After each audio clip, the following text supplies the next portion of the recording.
Guys आज हम लोग क्लास 12th का हिंदी बुक का फर्स्ट चैप्टर पढ़ेंगे। ठीक है, तो पहला चैप्टर का नाम है बातचीत। ये आपका बुक का फर्स्ट चैप्टर है, जिनके लेखक बालकृष्ण भट्ट है। बालकृष्ण भट्ट है। तो आज हम लोग सब इस वीडियो में हम बालकृष्ण भट्ट के बारे में पूरे जानकारी प्राप्त करेंगे। फिर इनके द्वितीय पार्ट में हम कहानी के बारे में जानकारी प्राप्त करेंगे। तो बालकृष्ण भट्ट का जो जन्म हुआ था जो 23 जून 1844 को, 23 जून 1844 को, और इनकी जो निधन हुई थी वो 20 जुलाई 1914 को हुई थी। अब इनका जन्म हुआ कहाँ था? तो वो इलाहाबाद उत्तर प्रदेश में हुआ था।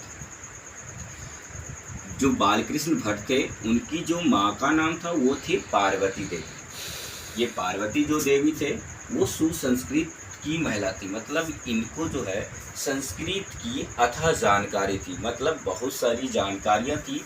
तो ये अपने पुत्र बालकृष्ण भट्ट को जो है संस्कृत का प्रारंभिक शिक्षा में दिए, मतलब इनकी जो पढ़ाई प्रारंभ करवाए थे वो संस्कृत विषय से ही करवाए थे। और इनके पिता इनके बालकृष्ण भट्ट के वो थे बेनी प्रसाद भट्ट, जो कि पेशे से क्या थे? व्यापारी थे। व्यापारी का मतलब जो कि अपना बिजनेस करके उनका लालन पोषण करते थे। अब आती है कि जो बालकृष्ण भट्ट था उनकी शिक्षा कहाँ से हुई? तो इनकी जो शिक्षा जो थी वो प्रारंभ में इनके घर पर ही इनके माता के द्वारा हुआ था, जो कि संस्कृत विषय के अधिक जानकारी देते थे। फिर आगे धीरे धीरे जब ये बड़े हो गए तो आगे की पढ़ाई के लिए अपने प्रयाग मिशन स्कूल में ये एंट्रेंस की परीक्षा दी। एंट्रेंस जब आप 9th 10th में जाते हैं तो आपको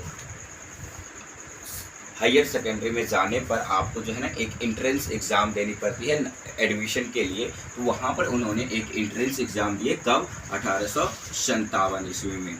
ठीक है, फिर वहाँ से एंट्रेंस एग्ज़ाम पास करने के बाद आगे की पढ़ाई करने के बाद जब इनकी पढ़ाई ख़त्म हो गई तो ये वहीं पर उसी स्कूल में जो है पढ़ाने का काम चालू कर दिया। और इन्हीं से तभी से इनका नाम जो है ख्याति होने लगी, यानी इनकी प्रचार प्रसार होने लगी, सभी लोग इनको जानने लगे। जब लोग जानने लगते हैं ना तो उसी को हम बोलते हैं वृद्धि, मतलब उनकी ख्याति कैसे प्राप्त होने लगी। फिर 1885 ईस्वी में 1885 ईस्वी में प्रयाग के CAB स्कूल में संस्कृत का अध्यापन करवाए, मतलब 75 तक तो कहाँ रहे? प्रयाग के मिशन स्कूल में। लेकिन उसके बाद 1885 ईस्वी में प्रयाग के ही एक दूसरे स्कूल CAB स्कूल में चले गए और वहाँ पर उन्होंने संस्कृत पढ़ाना प्रारंभ किया। फिर यहाँ से भी कुछ दिन काम किए। उसके बाद वो 3 साल के बाद, यानी 85 के बाद 3 साल जोड़ेंगे तो कितने हो जाएंगे? 1888 में जो है वो प्रयाग के कायस्थ इंटर कॉलेज में चले गए और वहाँ पर भी ये कुछ ही दिन तक काम किए। लेकिन इनकी जो था हर हमेशा ये उग्रवादी के थे, मतलब कि ये चंचलता दिमाग के थे। तो ये चंचलता होने के कारण जो है क्या किए? ये नौकरी छोड़ दिए। जब नौकरी छोड़ दिए तो ये अब जो खाली समय बचता था तो उस खाली स्थान में कुछ ना कुछ क्या करते थे? रचनाएं करते रहते थे, मतलब ये कुछ ना कुछ किताबें लिखते रहते थे, पत्रिकाएं लिखते रहते थे। इनमें से इनकी जो रचनाएं थी वो 4 प्रकार के बने, एक उपन्यास, नाटक, प्रहसन और निबंध। जो उपन्यास है उनमें से मुख्य उपन्यास कौन था? 100 अजान एक सुजान। 100 अजान एक सुजान। ये आपको बरमहल क्वेश्चन पूछी जाती है कि 100 अजान एक सुजान किनके द्वारा उपन्यास लिखी गई है। तो ये आपको अगर ऐसा पूछा जाता है कि 100 अजान एक सुजान किनके द्वारा लिखी गई है तो आपका जवाब क्या होगा? बालकृष्ण भट्ट। उसके बाद आती है हमारी घड़ी। ये भी क्या है? एक उपन्यास है। रहस्य कथा, सद्भाव का भाव, ये सारे के सारे बालकृष्ण के द्वारा लिखी गई क्या है? उपन्यास है। उपन्यास क्या होता है? तो उपन्यास वो जो है किसी चीज़ के बारे में पूरा ग्रंथ होता है। ठीक है। नाटक, इन्होंने बहुत सारे नाटक लिखे, नाटक जिसको हम एकांकी भी बोलते हैं, जैसे कि पद्मावती, किरीटार्जुनीय, मेघनाथ वध, एक रोगी और एक वैद्य, रेल का विकट खेल, बाल विवाह, ये सारे के सारे क्या है, नाटक है। उसके बाद प्रहसन, प्रहसन, प्र का मतलब होता है दूसरा, हसन का मतलब हंसाने वाला, यानी इन्होंने बहुत सारे ऐसे भी रचना लिखे जो कि उनको पढ़कर किसी को हंसी आ जाती थी।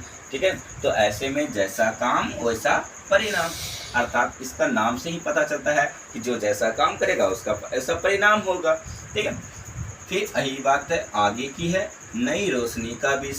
ठीक है। नई रोशनी का विष, यानी कोई चीज़ को खोजते हैं तो खोजने का जो ना आपका जुनून चढ़ जाता है। तो ये इसी तरह पर एक चुटकुला का उन्होंने एक और प्रहसन लिखे थे जिसका नाम क्या रखा गया, नई रोशनी का विष। फिर आता है आचार विडम्बनम। उसके बाद इन्होंने 1000 से अधिक या 1000 के आसपास तक जो है कह सकते हैं कि इन्होंने निबंध लिखा। निबंध का मतलब आप समझ रहे हैं कि किसी के बारे में जो है ना लिखना, ये बातचीत भी है ना एक निबंध ही, ये जो बातचीत है वो भी एक निबंध है। इन्होंने टोटली 1000 के आसपास निबंध लिखे। ठीक है। इनमें से 100 से अधिक जो है वो प्रचलित रहा, मतलब बहुत ही ख्याति पाई।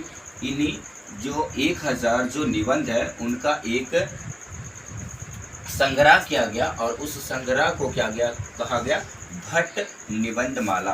भट्ट निबंधमाला जो कि आगे चलकर 2 भागों में विभाजित कर दिया गया। कभी कभी अब इससे एक सवाल और पूछी जाती है कि जो बालकृष्ण भट्ट जो थे वो किस युग के कवि थे या वो क्या थे।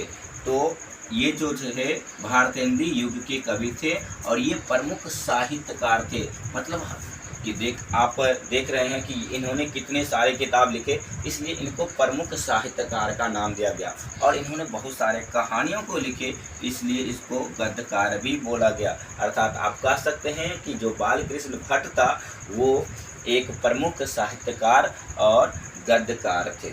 ठीक है। इन्हीं के साथ जो है बालकृष्ण भट्ट का जो है परिचय समाप्त होता है। अब इनकी जो कहानी थी, जो बातचीत की जो निबंध है, उन्होंने इसकी हम 2य पार्ट लेके अगले वीडियो में आपको दिखाएंगे। धन्यवाद।